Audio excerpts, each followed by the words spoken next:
Captain Marcus Chen stood at the observation deck of the UES Defiance, watching the massive alien vessel dwarf his ship. The Zephyrian cruiser stretched nearly 2 kilometers in length, its crystalline hull gleaming like polished obsidian against the starfield. His own ship, while state-of-the-art by human standards, looked like a toy boat next to an aircraft carrier. The communication screen flickered to life, revealing the face of Commander Vexala, the Zephyrian diplomatic envoy. She stood nearly 3 meters tall, her elongated limbs graceful yet imposing. Her skin had a subtle blue-silver sheen, and her large luminous eyes seemed to hold ancient wisdom. When she spoke, her voice carried the musical quality typical of her species. But there was something else there, too. Amusement tinged with condescension. "Captain Chen," she said, her lips curving into what humans might mistake for a smile but felt more predatory. "We have reviewed your species' application to join the Galactic Council.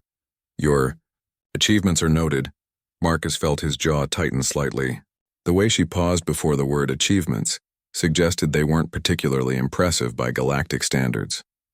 Earth had worked for decades to reach this moment, developing faster-than-light travel, establishing colonies, and demonstrating their technological capabilities. Yet here he was, feeling like a child showing finger paintings to adults. "We appreciate the Zephyrian Empire's consideration," Marcus replied diplomatically. "Humanity looks forward to contributing to the galactic community." Vexala's laugh was like crystal chimes in a gentle breeze, beautiful but somehow cutting. "Contribute? Oh, dear Captain, I fear there's been a misunderstanding. You see, membership in the Galactic Council requires certain standards, physical standards, technological standards, cultural standards that your species simply cannot meet." She moved closer to the camera, her towering frame filling the screen. "For instance, your ships are adorably small. This vessel you command, what do you call it?" "The Defiance? It's barely larger than our shuttlecraft. And your people?" She paused, studying him with those penetrating eyes. "You're also very compact, delicate even." Marcus felt heat rising in his cheeks but maintained his composure. "Size isn't everything, Commander. Humanity has proven resourceful and resilient throughout our history." "Resourceful, yes," Vexala agreed, though her tone suggested she was humoring him, like how small creatures must be cunning to survive among their betters. "But the reality is harsh, Captain. The galaxy is vast and dangerous. It requires beings of substance, of true capability. Your kind is simply too small for what lies ahead." The words stung more than Marcus cared to admit. Earth's delegation had prepared for this meeting for months, believing their technological advances and peaceful intentions would be enough. They had expected negotiations, perhaps some skepticism, but not this casual dismissal. "Perhaps we could demonstrate our capabilities," Marcus suggested. "A joint training exercise or technological exchange?" Vexala's expression softened slightly, though it felt patronizing rather than kind. "Captain, I admire your spirit. Truly I do. But imagine a child insisting they can compete in an adult's world. It's endearing but ultimately futile. Your species lacks the physical presence, the technological sophistication, and frankly, the evolutionary development necessary for serious galactic affairs." She gestured to something off-screen, and the view shifted to show the interior of her ship. The corridors were vast, clearly designed for beings of her stature. Everything from the control panels to the doorways emphasized the sheer scale difference between their civilizations. "Our ships are built for deep space exploration that lasts centuries," she continued. "Our warriors stand ready to face threats that would terrify entire star systems. Our technology harnesses the fundamental forces of reality itself. What could your people possibly offer that we cannot already accomplish with far greater efficiency?" Marcus felt his diplomatic training warring with his growing frustration. Every instinct told him to defend humanity's honor, to list their achievements and potential. But he also recognized the careful game being played here. This wasn't just about size or technology. It was about establishing hierarchy, about putting humanity in what the Zephyrians considered their proper place. "With respect, Commander," Marcus said carefully, "humanity has overcome significant challenges despite our physical limitations. We've explored dangerous territories, solved complex problems, and survived conflicts that tested our entire species. Against other small beings on a single planet," Vexala countered smoothly. "The galactic stage is infinitely more complex. When the Devourer fleets emerge from dark space, when ancient machine intelligences awaken, when reality-bending entities threaten entire sectors, these are not problems that can be solved by— What was your expression? Thinking outside the box? The way she said it made it sound quaint, like a child's game rather than a legitimate problem-solving approach. Marcus realized this conversation was as much a test as it was a negotiation.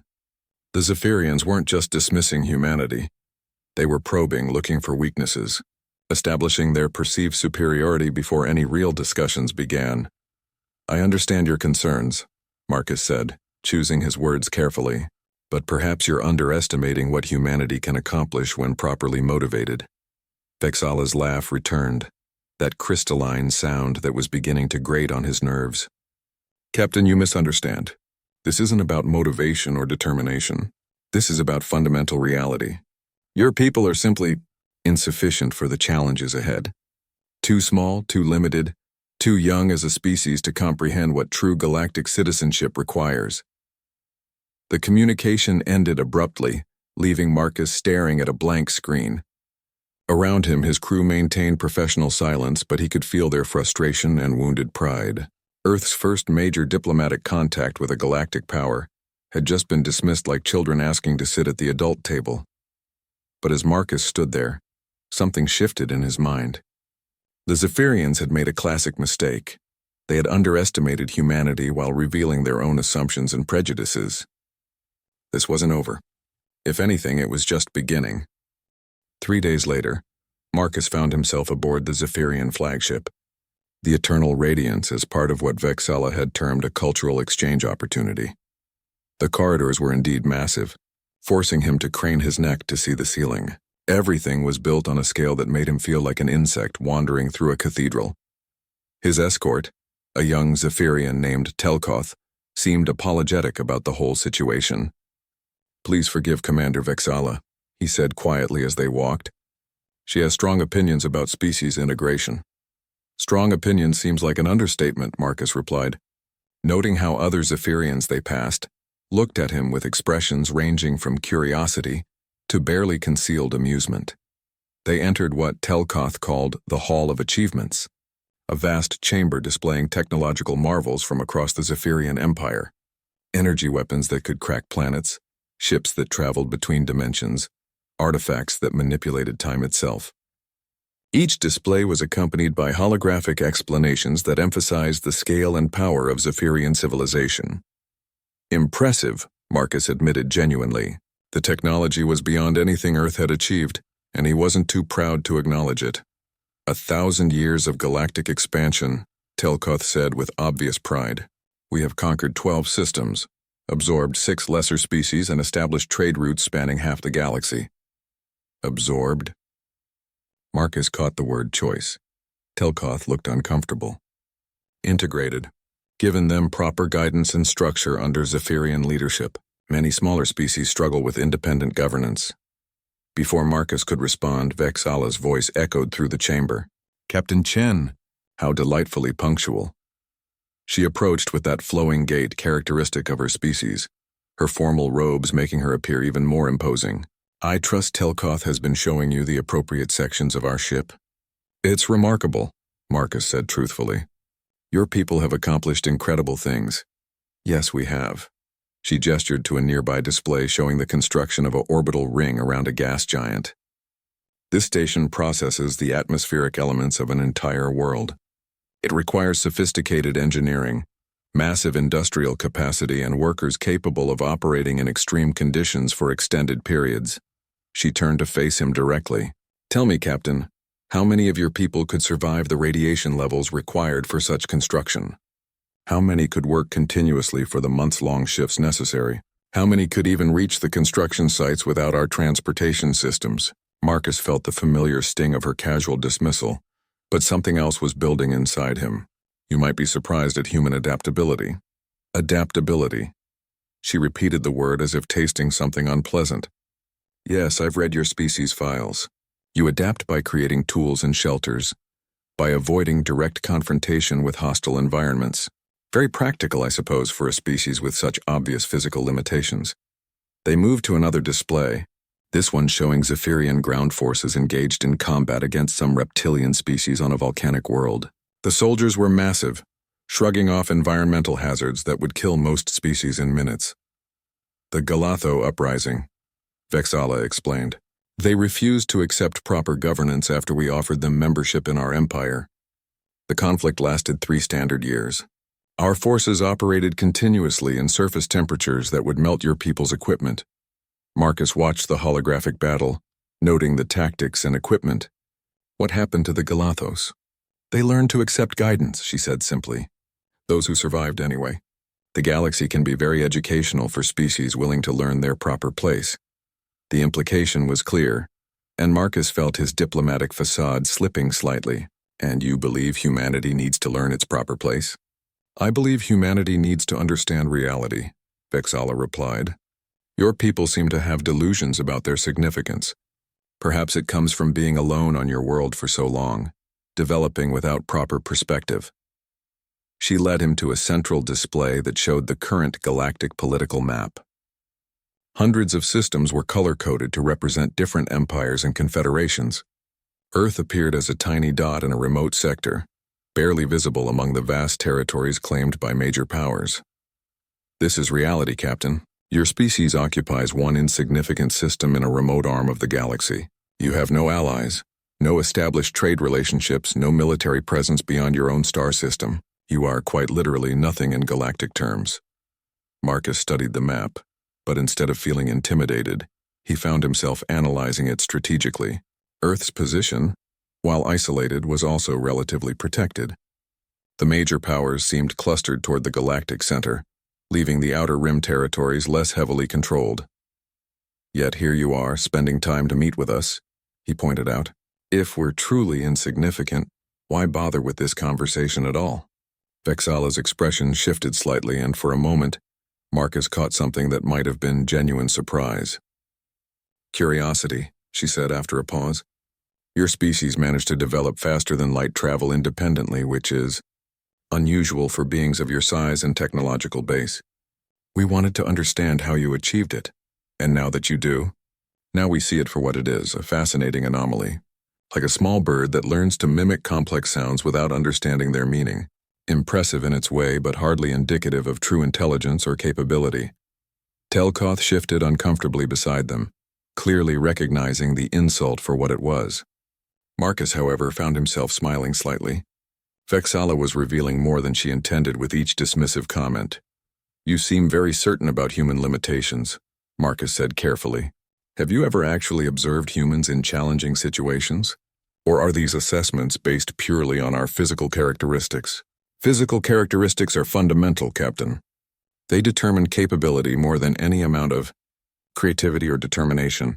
A being cannot exceed the boundaries of their biology. That's an interesting theory, Marcus replied. Would you be interested in testing it? Vexala raised an eyebrow, a gesture that seemed universal among species with facial features. Testing it how? A practical demonstration. Choose any challenge your people routinely face. Any task that requires the capabilities you claim humans lack. Give us an opportunity to prove our worth. The Zephyrian commander was quiet for a long moment, her large eyes studying him with new interest. When she finally spoke, there was something different in her voice, not quite respect, but perhaps a recognition that he wasn't as naive as she'd assumed. Captain Chen, you may just have made this conversation far more interesting than I anticipated. The challenge Vexala proposed was presented at the next day's formal gathering, attended by representatives from 3 other galactic powers who had come to observe humanity's first diplomatic contact. Marcus stood in the center of a vast amphitheater, feeling distinctly like a specimen under examination as beings of various species looked down at him from elevated seating. The Karzak mining station, Vexala announced, her voice carrying clearly through the chamber. It was abandoned 6 months ago when the automated systems failed. The station orbits a pulsar, exposed to radiation levels that would be lethal to most species within hours. The internal temperature fluctuates between freezing and furnace hot, as the station's rotation brings different sections into the pulsar's beam. A holographic display showed the mining station, a massive structure that looked like it had been built into an asteroid. Warning indicators flashed constantly around the radiation readings and environmental hazards. The station contains rare heavy elements worth approximately 50 billion galactic credits, Vexala continued. More importantly, it houses a data core containing the navigational charts for this entire sector, information that would be invaluable to any species hoping to establish trade routes or military positions. Marcus studied the display, already beginning to formulate approaches to the problem. The other alien representatives murmured among themselves, clearly skeptical about what a human could accomplish in such conditions. The challenge is simple, Vexala said, her eyes locked on Marcus. Retrieve the data core and secure whatever valuable materials can be extracted. Our own teams have attempted this mission twice. Both times we lost equipment and personnel to the extreme conditions. What happened to them? Marcus asked. The first team's suits failed after 7 hours of exposure. The second team became trapped when a section of the station collapsed due to thermal expansion stress. Even our most advanced technology has proven insufficient for extended operations in that environment. A voice called out from the gallery. A representative of the Korthari collective, a species that resembled humanoid bears with metallic fur. If Zephyrian technology cannot handle these conditions, what hope does primitive human equipment have? Murmurs of agreement rippled through the chamber. Marcus noted how several species seemed to share the Zephyrians' assessment of human capabilities. This wasn't just about proving himself to Vexala. It was about establishing humanity's credibility with the entire galactic community. I'll need access to detailed scans of the station's interior layout, Marcus said. Environmental data, structural integrity reports, and the exact specifications of the failed equipment. Vexala looked surprised. You're actually considering this? Captain, I should point out that this isn't a simulation or training exercise. The dangers are quite real. Your species hasn't even established basic colony worlds beyond your own system. What makes you think you can succeed where experienced galactic civilizations have failed? Maybe because we approach problems differently than experienced galactic civilizations, Marcus replied. You mentioned that our size and limitations require us to be creative. Perhaps that creativity is exactly what this situation needs. The Zephyrian commander studied him for a long moment. Very well. You'll have access to all relevant data. But I want to be absolutely clear, this is not some charitable gesture. If you fail, if you require rescue, if your primitive technology proves inadequate, humanity's application for galactic citizenship will be permanently denied. Moreover, your failure will serve as a cautionary tale for other small species who might harbor similar delusions. Marcus felt the weight of her words, and by extension the weight of representing his entire species. Understood. When do we begin? Immediately. Vexala gestured and Telkoth approached with a data pad. You have access to our research files and scanner readings. You may use any equipment your ship carries, but you'll receive no assistance from Zephyrian technology or personnel. As Marcus reviewed the data, he began to see why the previous missions had failed. The Zephyrians had approached the problem like Zephyrians, with massive, heavily shielded suits designed to simply overpower the hostile environment through brute force protection. When the environment proved too extreme for even their advanced materials, they had tried to establish temporary bases and work in shifts, but the station's unstable structure made such approaches impossible. The radiation isn't constant, Marcus murmured, studying the pulsar's emission patterns. It follows a predictable cycle based on the station's rotation and orbital position. Correct, Vexala said. But even during the low radiation periods, the environment remains lethal to most species. The temperature variations alone would kill an unprotected human in minutes. Marcus continued studying the data, his mind racing through possibilities. Human spacesuits were indeed less sophisticated than Zephyrian technology, but they were also lighter, more maneuverable, and designed for rapid modification in the field. More importantly, human mission planning had been shaped by operating with limited resources and minimal backup, exactly the conditions this mission presented. I'll need 12 hours to prepare, Marcus said finally. And I'll want to take a small team, 3 other humans maximum. 3? The Korthari representative sounded incredulous. Captain, the Zephyrians sent teams of 30 with heavy support equipment. Maybe that was part of the problem, Marcus replied. Large teams require complex coordination. extensive life support, and multiple entry points. This station is unstable. Every additional person increases the risk of structural failure. Vexala's expression was unreadable. You truly believe 4 humans can succeed where larger, better-equipped teams have failed? I believe 4 humans with the right plan can succeed where teams without the right plan have failed, Marcus corrected. Size and equipment are tools, Commander. They're only as effective as the strategy behind them. For the first time since their initial meeting, Vexala looked genuinely interested rather than dismissive. Very well, Captain. You have 12 hours to prepare. I confess myself curious to see what innovative approach your small minds will devise. As the gathering dispersed, Marcus found himself both excited and terrified. Humanity's future among the stars now depended on a mission that had already defeated some of the galaxy's most advanced civilizations. But as he began sketching out preliminary plans, he felt something he hadn't experienced since childhood, the thrill of being completely underestimated by people who should know better. The Zephyrians were about to learn that humans had spent millennia proving their critics wrong. Marcus stood in the Defiance's shuttle bay with his hastily assembled team, reviewing their unconventional plan one final time. Lieutenant Sarah Kim, their systems specialist, was checking the modified environmental suits they'd cobbled together from spare parts and creative engineering.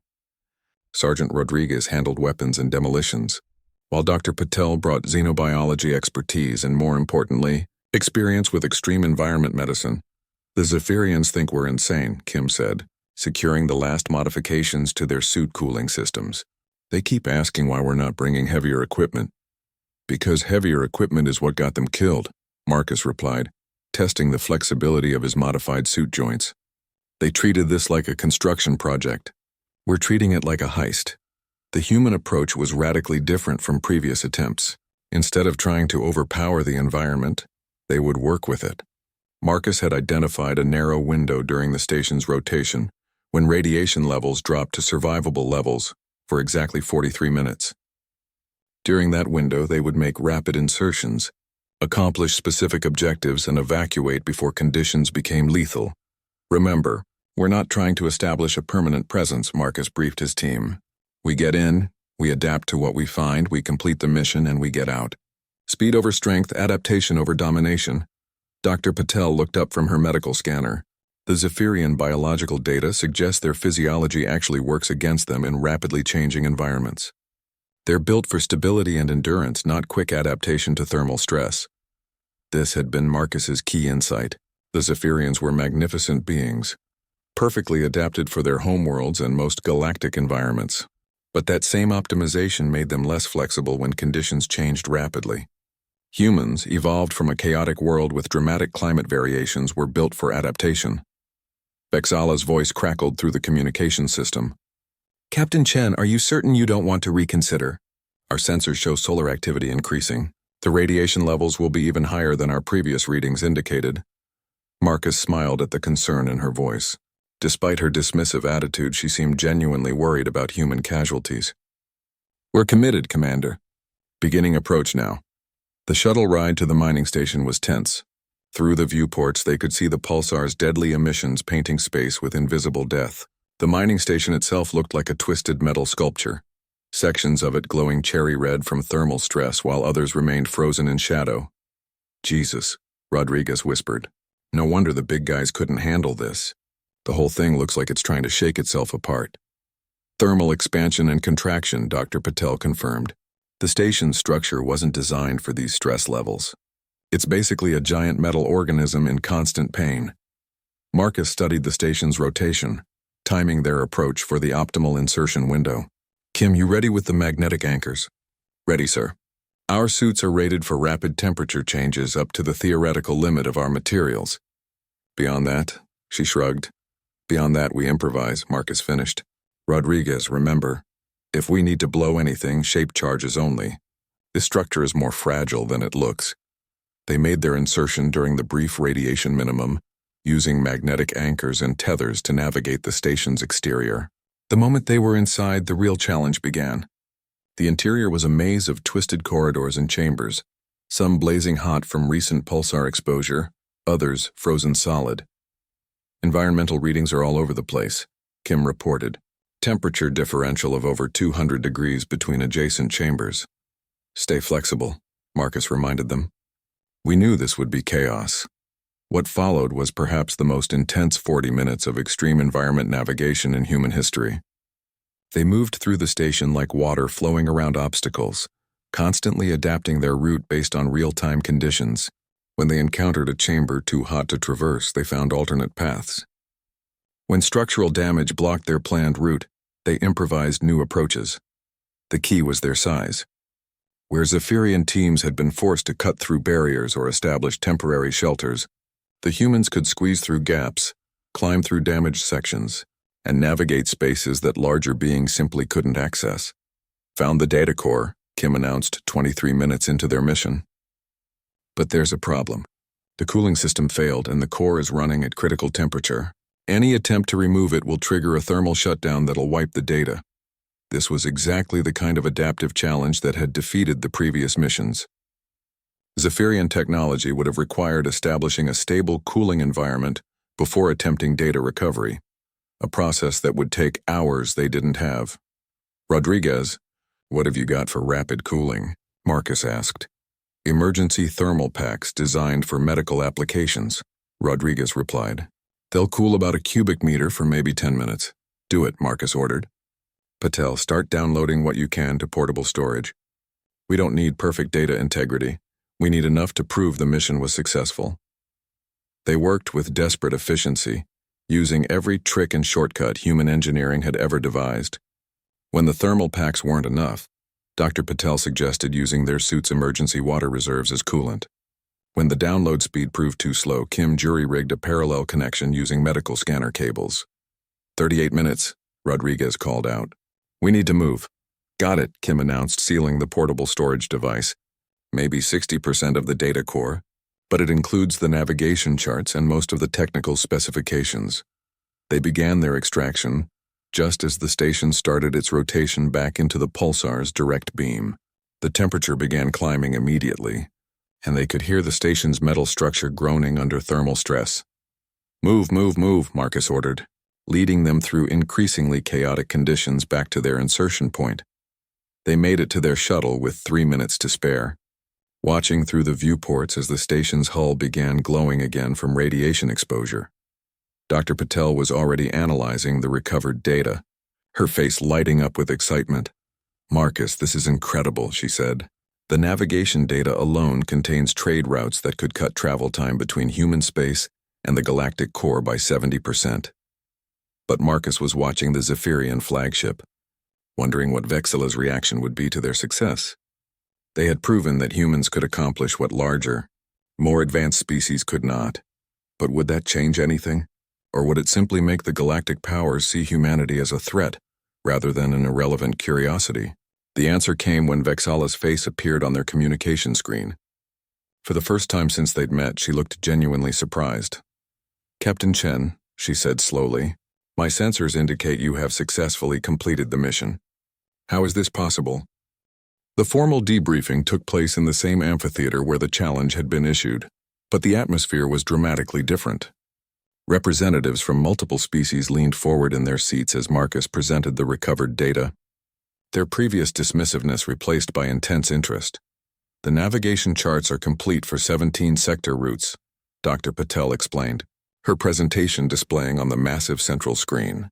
We also recovered mineral composition data from 47 asteroid fields and detailed specifications for 3 types of previously unknown automated mining equipment. Murmurs of surprise rippled through the gathered aliens. The Korthari representative spoke first. Captain Chen, our own attempts to breach that station's security took place over several months. How did your team accomplish this in under an hour?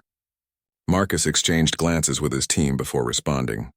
We didn't try to conquer the environment. We worked with it. Vexala, who had been unusually quiet throughout the presentation, finally spoke. Explain. Your teams approached this like an engineering problem, Marcus said, pulling up tactical displays. Heavy equipment, brute force protection, establishing secure operational zones. But the station was actively hostile to that kind of approach. The more you tried to impose stability, the more the environment fought back. He gestured to Kim, who took over the explanation. Human space exploration developed under resource constraints. We learned to be opportunistic, to work with brief windows of possibility rather than creating ideal conditions.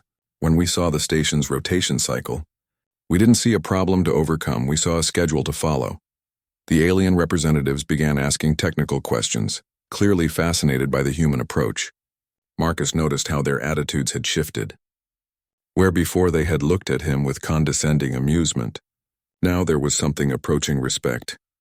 But Vexala remained silent, her large eyes studying the humans with an expression Marcus couldn't read. When the formal questions ended and the other representatives began filing out, she remained behind. "Captain," she said when they were alone, "walk with me." They left the amphitheater and moved through corridors that somehow seemed less imposing than before. Marcus realized his perspective had changed. The vast scale of Zephyrian architecture no longer made him feel insignificant. Instead, he found himself analyzing it critically, noting inefficiencies and design choices that prioritized appearance over function. "You have surprised me," Vexala said as they walked. "I confess I expected your mission to end in failure and probably death. Instead, you accomplished something that has eluded our best teams.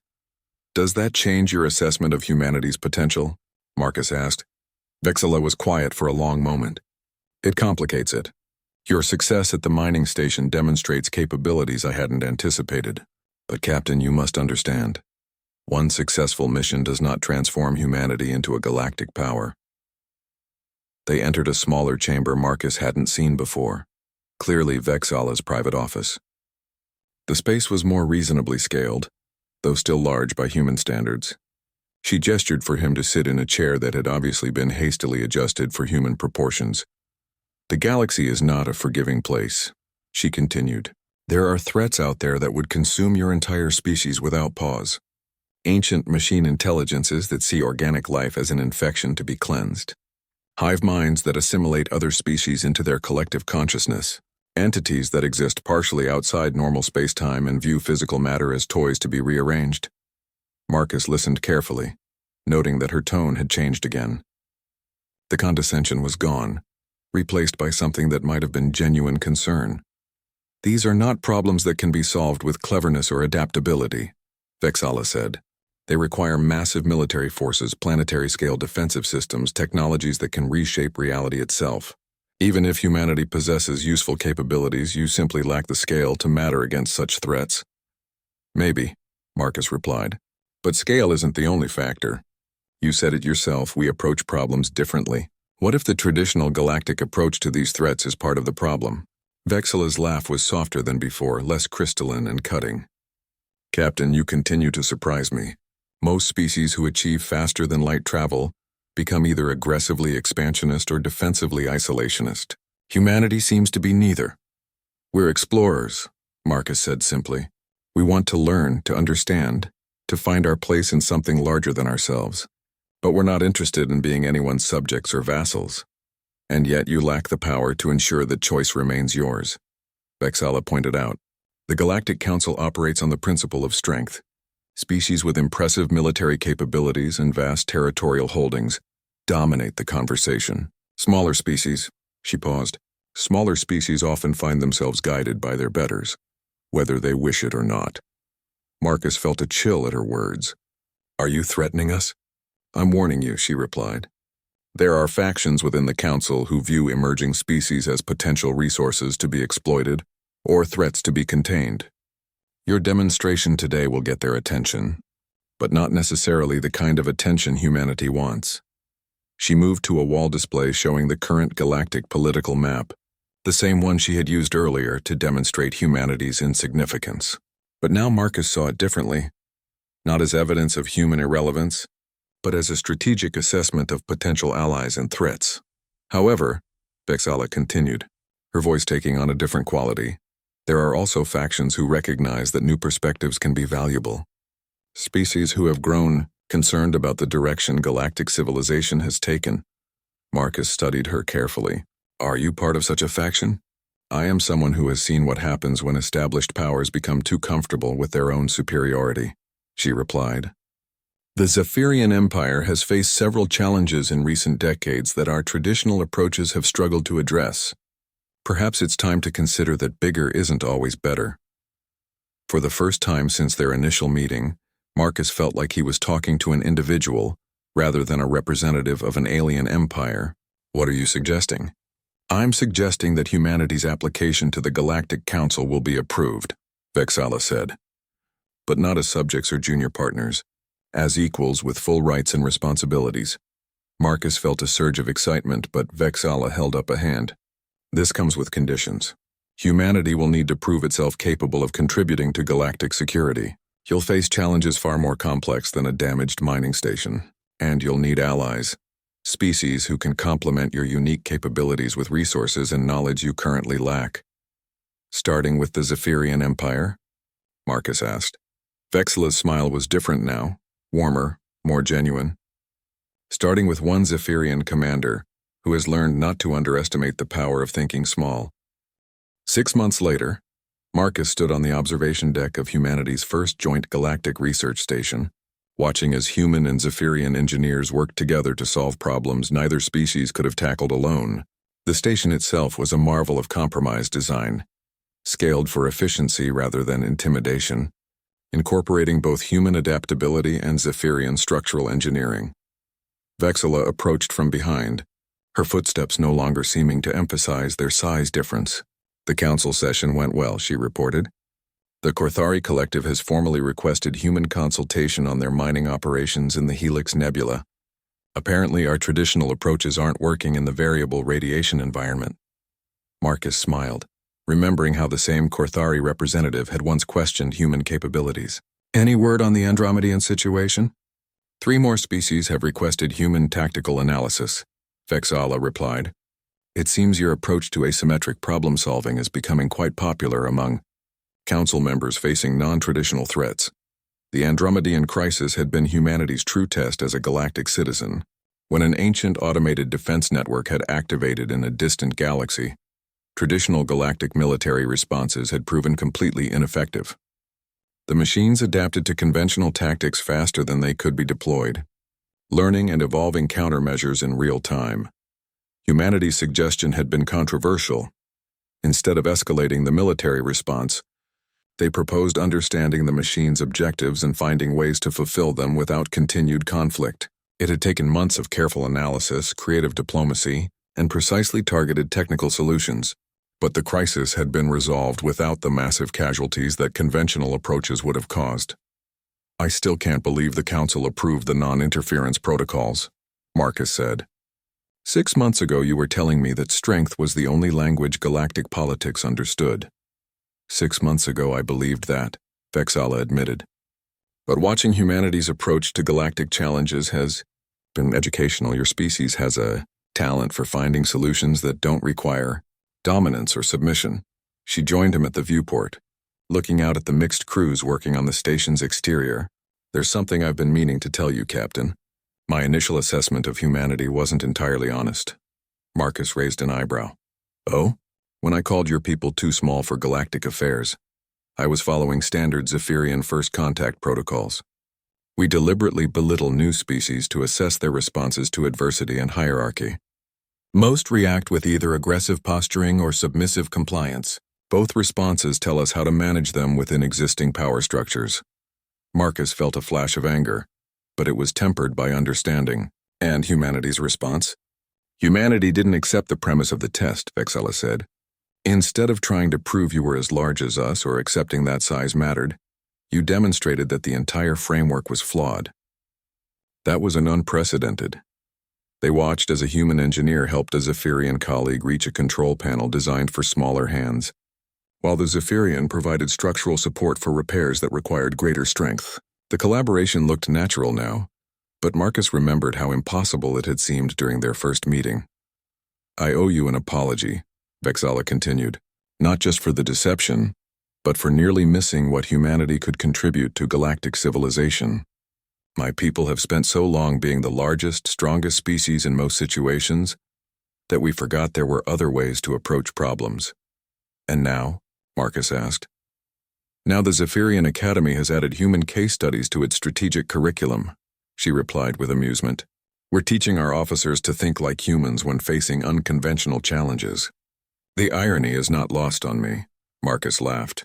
I have to admit, there's something satisfying about being underestimated and then exceeding expectations. But what happens next? Humanity can't solve every galactic problem with cleverness and adaptability. No, Vexala agreed. But you don't have to. The galaxy is large enough for multiple approaches to coexist. Your role isn't to replace existing methods, it's to provide alternatives when those methods fail. A communication alert chimed, and Telkoth's voice filled the observation deck. Commander Vexala, Captain Chen were receiving a priority transmission from the Council. There's been a development in the Outer Rim territories. They moved to the communications center, where a holographic display showed the familiar figure of the Council speaker, an ancient being whose species had helped found galactic civilization millennia ago. Representatives, the speaker began, we have received a distress signal from the Kepler research expedition.